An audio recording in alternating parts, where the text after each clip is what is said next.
What's up, Sagebrush? Hi, and welcome to our weekly message discussion where we are going to take the principles that we learned from the weekend message and live them out in a practical way here, hopefully throughout your week. My name is Eric, and as always, I am with my good friend, Andrew. Andrew, can you say hi to everybody and let us know a little bit about what we're going through as a series as a church? Hey, everybody, great to see you on this Monday afternoon. I know you're probably hungry for lunch, but instead, you're watching Facebook and hanging with us on YouTube, and so good to see you guys. This last weekend, we continued our Underdog series, and this has been a great series talking about all these people in Scripture who faced huge obstacles, right, and yet they came through it just stronger because of it. And this last week we talked about the Apostle Paul, and it was probably one of the best messages I've heard at Sagebrush. Oh, this was a winner, yeah, for sure. I've heard a few of them, but man, this was really, really good. So, yeah, I think let us know in the comments. So first of all, let's just get some housekeeping out of the way. What we're going to be doing is going through the small group discussion questions. So if you're not part of a small group, let us know in the comments, and we would love to get you attached to a small group, whether in-person meeting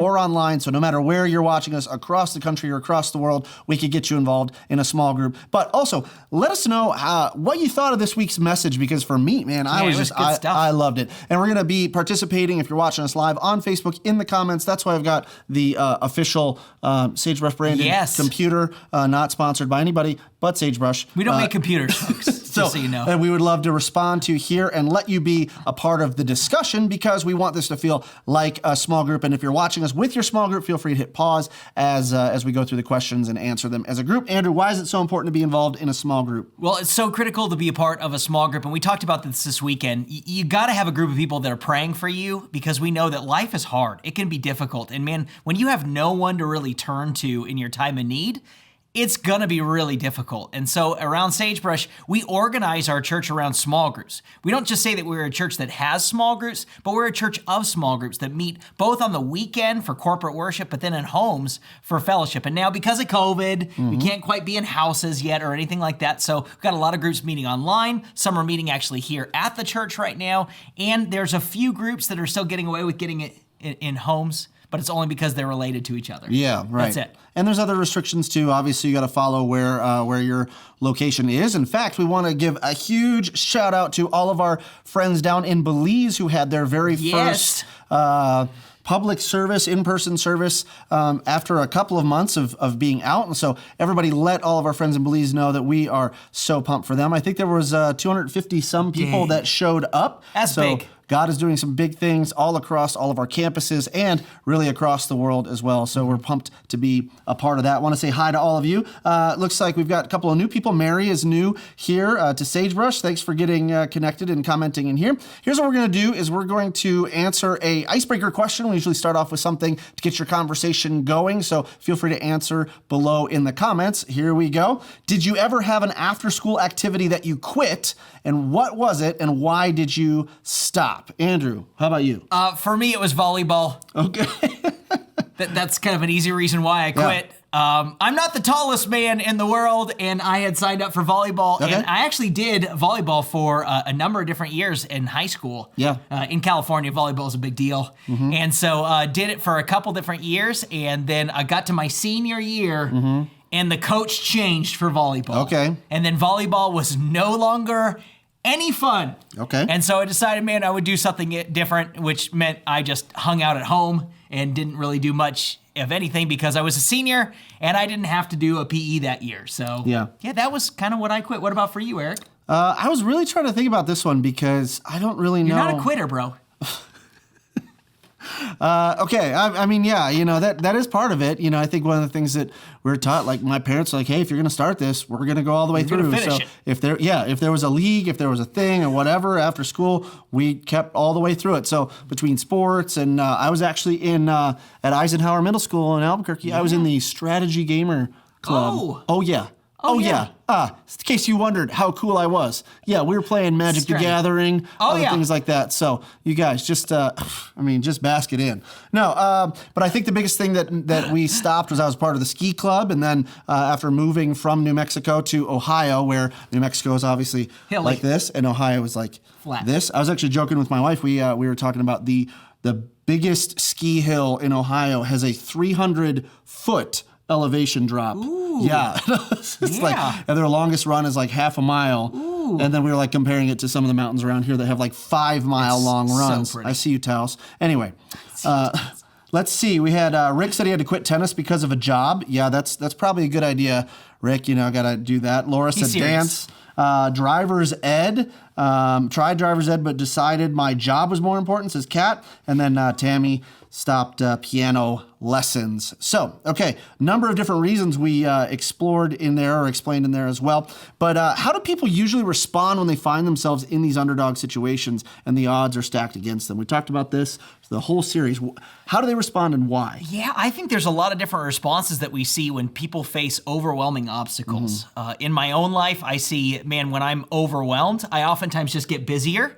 I just try to do more to compensate for my obstacles, just to face them head on. And so a lot of times we work harder in the midst of those times instead of kind of taking an account of kind of what's happening. The other thing that we do is we get locked up. When those obstacles get difficult, sometimes we close off.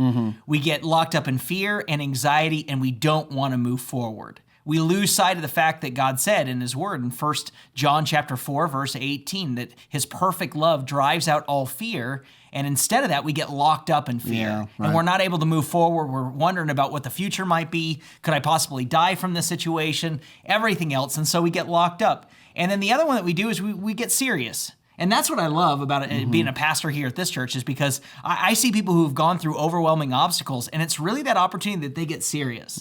They start taking an account of just what their life's all about and what they've been living for, and it really brings them a lot of times to their senses where they say, you know what, I'm going to get serious about my faith. I'm going to get serious about my relationship with God, and man, I just don't want to be the same. Yeah. So those are the things that I say. What about for you? I agree. I think you pointed them out, pretty much all of them, because I think in these situations, we go through that fight, flight, or freeze response. And so just like you said, there's a sense of I'm afraid of this. I'm going to run away from it. I'm going to avoid it. So how many of you have gone through a bad situation and you actually isolate yourself from other people instead of engaging in community, which is why, again, another plug for small groups. It's why small groups are so important, because when you're going through tough times or times where you feel like the odds are stacked against you, you need that community of support. So flight is one thing. I think, like you said, we freeze. We tend to freeze up and not want to move, not want to make a decision because we're afraid, if I make a decision, if I do something, if I change something, it's going to get worse. Yes. Right? Like I think about my kids in a cold swimming pool. I'm like,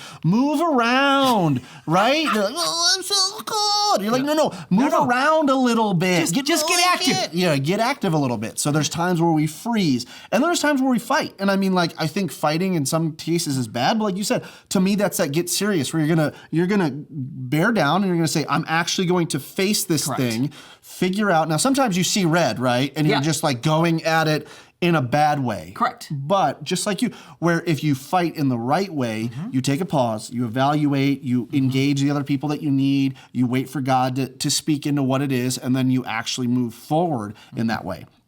Let's see here. Linda Kay says, taking a nap when you're overwhelmed. I mean, there's definitely self-care There's things. times where you need to take a nap. You need to do that when you're overwhelmed with life. And in fact, sometimes taking a chance to take a break, to take a breath, helps avoid what we're talking about too. Yeah, it's a little weird around here though. When you take a nap at the office, they kind of get concerned. Yeah, I can't really. I think it's in the handbook that we're not allowed to nap at work. Okay, so let us know in the comments what you think, what happens, why, how do you usually respond when odds are stacked up against you, and why. Let us know. But we're going to open up the Bible. We're going to talk about Acts chapter 16. We're going to be in verse 19 through 24, actually going on all the way until 38. So if you just kind of read that whole thing, that'll be great. That's good. But I'm going to kind of summarize some of it because it's a lot of scripture. So go ahead and read it on your own as well.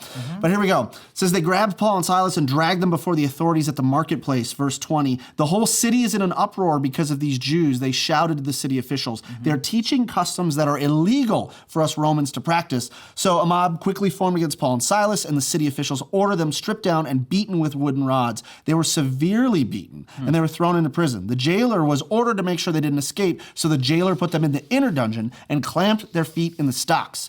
Around midnight, Paul and Silas were praying and singing hymns to God. and the other prisoners were listening. Suddenly, there was a massive earthquake, and the prison was shaken to its foundation. All the doors immediately flew open, and the chains of every prisoner fell off. The jailer woke up to see that the prison doors were wide open. He assumed the prisoners had escaped, so he drew his sword to kill himself. Verse 28, but Paul shouted to him, "Stop! Don't kill yourself. We are all here." Verse 29, the jailer called for the lights and ran to the dungeon and fell down trembling before Paul and Silas. Then he brought them out and asked, "Sirs, what must I do to be saved?" And they replied to him, "Believe in the Lord Jesus Christ and you will be saved along with everyone in your household." They shared the word of the Lord with him and all who lived in the household. Even at that hour of the night, the jailer cared for them and washed their wounds.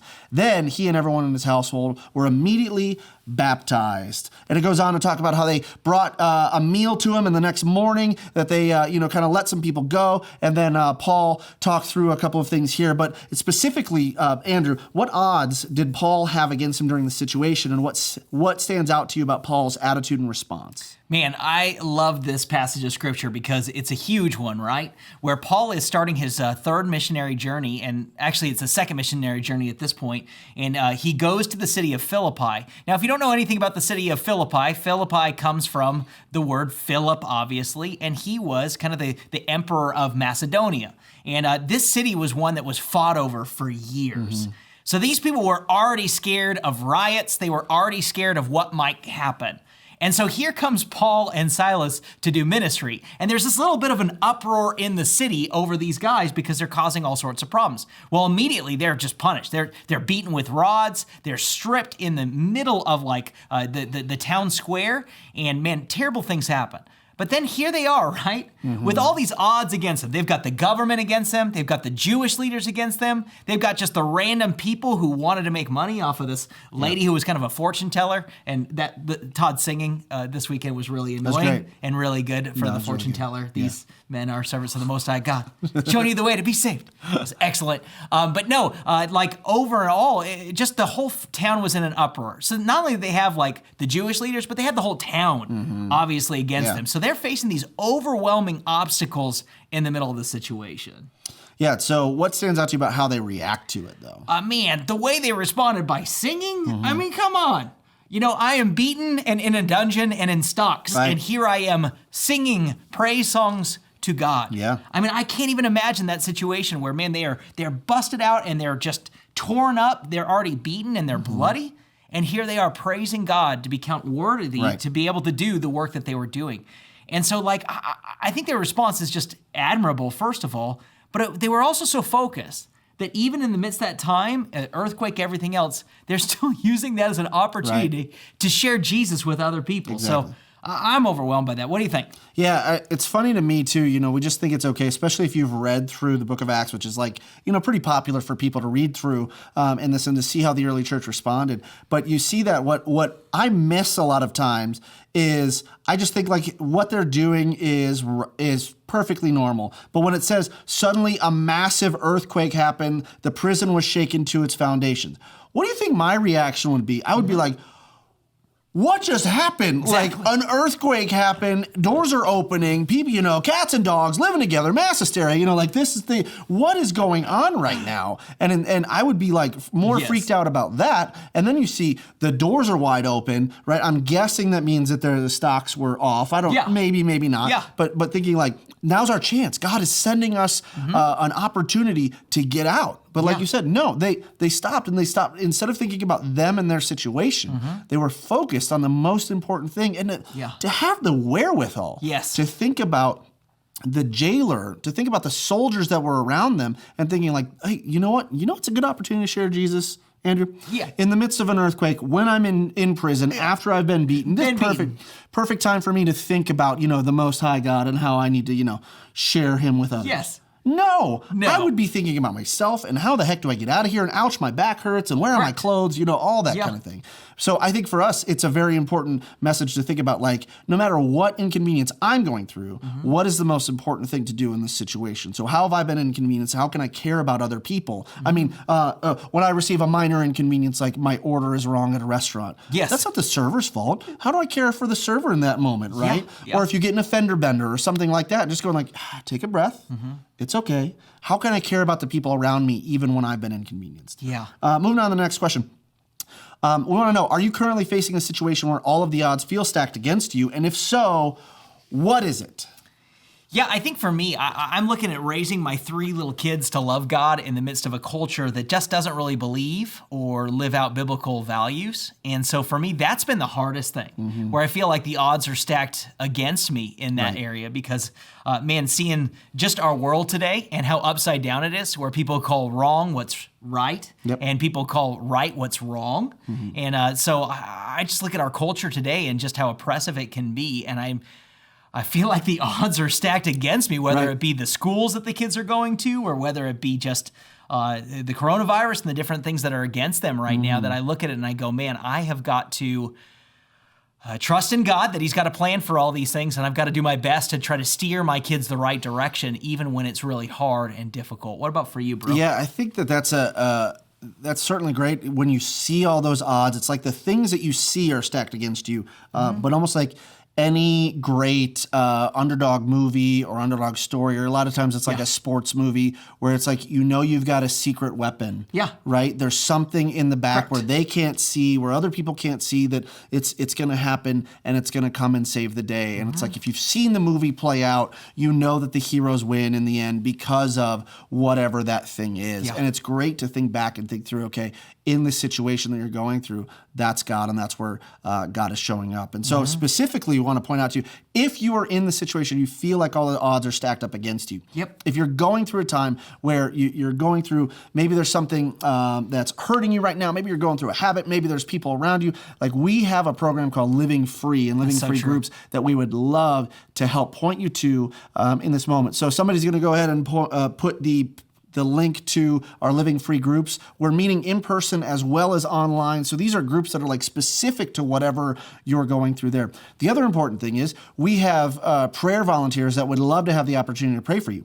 So you could go through on our Sagebrush app. If you click on, I think it's decisions and then request prayer, or somebody will post a link in the comments below and let you know at any time you could submit a prayer request, so that you know that I don't even know how many people we have on our prayer teams, but a lot of people will be praying for you as well. So with a follow-up question, how do you see God bringing good out of this situation that you're facing? How does God, well, let's ask in general, how does God bring good out of the situations that we face? I can talk about with my kids specifically, just because I love that we catch those moments where our kids get it.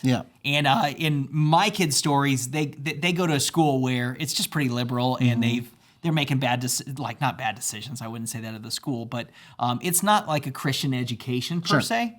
And so my kids have really been a light in a dark place. And I love because at my kids' school, Abby's school, they do kind of a parent-teacher conference. And so they were asking Abby all these different questions. And they asked her the question, how do you want to make a difference in this world? And I love my little daughter because she looks at the teacher and she says, I just want to share Jesus with everybody. That's great. And so here she is in an environment that's a little bit hostile towards Christians, and she's representing Jesus well, and she's holding firmly to her beliefs and to her standards. And so as a parent, we get those little glimpses, right, where, man, we're doing the right thing as parents, and we're trying to get them in the right spot at the right time. And so the things that we're teaching both here on the weekend and with our kids one-on-one, we're making sure that they really understand who God is, as well as just what we believe about things. And so that's been really good to see those moments. And I would say, too, sharing that stuff with my small group. I know Eric and I have a great time together every Monday, but I have my own small group that I go to also on Wednesdays.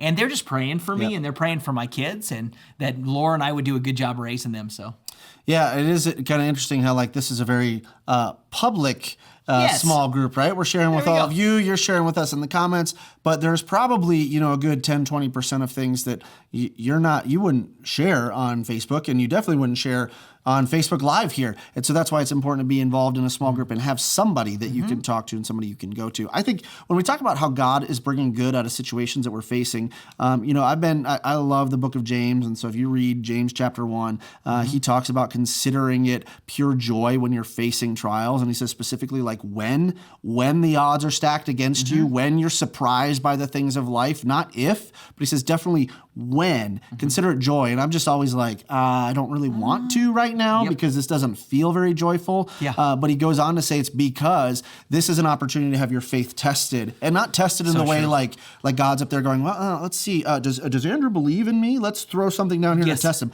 But it's like more like an exercise, more like going to the gym, and you get to work out that faith muscle that when something bad happens on this scale, you'll be more inclined to rely on God. And then when it happens on this scale, you'll be ready for it and ready for it and ready for it and ready for it. And so really receiving it as an opportunity to say, okay, this is a great chance for me to really find out what I believe about my faith, really to find out what that confidence I have in God is, and also to really allow God to minister to me. Because when he sends people to you, he sends a small group to you, he sends somebody that says, hey, I just made this meal, I want to drop it off for you, or somebody with the encouraging note or something like that when the odds are stacked up against you, or when you're saying, I can't get out of this, and you have somebody that comes up and says, oh, I can do that for you. I can help.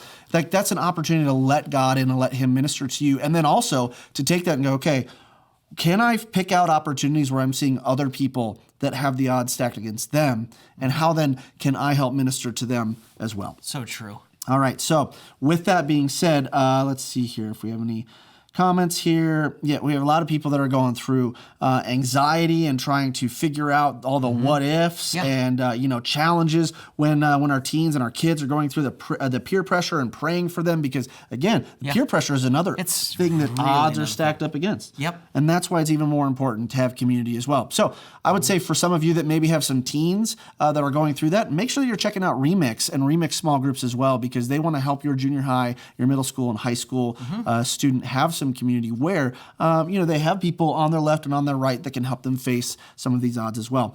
Other than that, Andrew, what habits and practices do you think we can model after Paul's responses to his own trials in our life? Yeah, I think singing in the face of adversity. Singing all the time. I mean, that's so important that, man, we can go through times where it's tough and difficult and we can sing in the face of that. And I love seeing people come together on the weekends or even online just singing with us. Let me step into that real quick, okay? Because at first, I was like, okay, this is going to be a joke, right? Singing. Yeah. But there is a bit, as you're talking about it, that's like, there's a bit of vulnerability that comes when we sing, right? Especially if you're not like the best singer out there. You're vulnerable. Some of us are called to be drummers, Eric. That's cool. That's true. It's all right. That's why I'm in a little cage back there and they can't hear me. They don't give me a mic for a reason.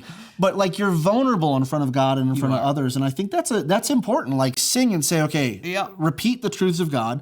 But also, it's okay to be open and vulnerable in front of God and other believers that are going to help you. So keep going. And I love that. If you read the book of Psalms, you'll see that David sang in the face of his adversity. He when he faced great obstacles, he sung because he wanted to make sure that he was recentering himself on what was important and the key truths of that. Yep. I also just love his bravery. I mean, I'd love to be brave like Paul, to go through persecutions. And we read that list this last weekend of all the different things that Paul went through, where he was shipwrecked, where he was beaten, where he was rejected and out in the coldness of night. And man, I love that Paul was just so brave in the midst of that he didn't cower in the face of fear. And then his passion to share Jesus. I mean, man, in the moment where it was bleak and he's in prison and there's an earthquake, and it could have been that opportunity to get away. I mean, if you read the book of Acts, God released them from prison over and over again, and they were very happy to leave. But here's the Apostle Paul, and he's taking that opportunity to minister to this guy. Yep. And because of that, it was a difference that was made not just in his life, but in his whole family's life. Yeah, so I think you've addressed a couple of things here that I think are key calls to action or next steps for us, right? So that means, like, if you're going through a trial right now, you said sing through it. Like, continue to stay plugged into the life of the church. So whether you are attending in person or online, make that a weekly thing. And if you need to continue to see, maybe you're just like, this week has been a whole month. In the week, we always post services, we always post messages, so you could go through and find those resources. If you just need to sing over and over again, we've got a playlist on YouTube that has a lot of our songs that we've put out as well. Spotify. So resources for you to keep in that singing mentality, to keep your connection to the church alive. The other piece is, like you said, is make sure that you have other people around you. It wasn't just Paul, it was Paul and Silas, right? And so join a small group. That's why we have that in there. And then ministering to others means that it might be time for you to step out and lead a small group. Might be time for you to step out and serve. So if you go to sagebrush.church/serve, which we're going to put it here in the link as well, we are onboarding new small group leaders. If this is something that you're like, hey, I can play this thing and press pause and get on Zoom or get around a group of socially distanced people, this is a great opportunity. But we also need people to pour into the lives of students, junior high and high school students that are, because I'll tell you what, I'm sure Andrew would say too, like, he can be a voice for good in his own student's life. Yeah. But man, isn't it much more powerful? So much better. When you have other adults, other young adults, other students that are saying the same thing. Because us parents, we're like the dumbest people possible to our own kids. This is very true. So if you've got a junior high or high school student, or you're interested in serving with junior high or high school students, that's a great opportunity. And then same thing, I've got an 8-year-old and a 9-year-old, and man, I need people that they look up to, that they think are cool, to help minister to them as well. So it could be a great time to start serving right here in the church, serve in a group. If you need more resources or help, we would love to help you. Let us know in the comments how we could do so. Moving forward, Andrew, anything else that you got for him? Yeah, I would encourage you guys moving forward to just help out somebody who might feel down and encourage them along. And that's what I love, that the Apostle Paul was always about encouraging other people. And so this week, we encourage you maybe to write a letter to somebody who's struggling, reach out to somebody, because man, everybody needs help, especially those who are underdogs right now. Man, they need help to be lifted up, and your encouragement goes a long way. Yeah, so figure out a way that you could step into a next step that God is calling you to this week. We've shared a bunch of them, even a letter of encouragement, a text, things like that. Those are all things you could do to minister to others. And then join us this weekend as we're going to finish out the Underdog series with a very special guest speaker that you're not going to want to miss. So on behalf of Andrew, I'm Eric. You guys have a great week, and we will see you in 2 Mondays.